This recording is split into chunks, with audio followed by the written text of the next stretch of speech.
Morning, guys. First video today, I guess. I'm gonna try and document this while I'm at work, but the wind really starting to pick up now. You guys can kind of see on the big tree in the backyard. We're starting to get the winds now. The warning went supposed to go from 8 a.m. to like 10 p.m. today, I think.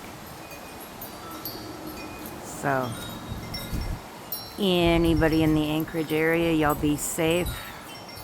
Strap down anything loose, because it's getting windy.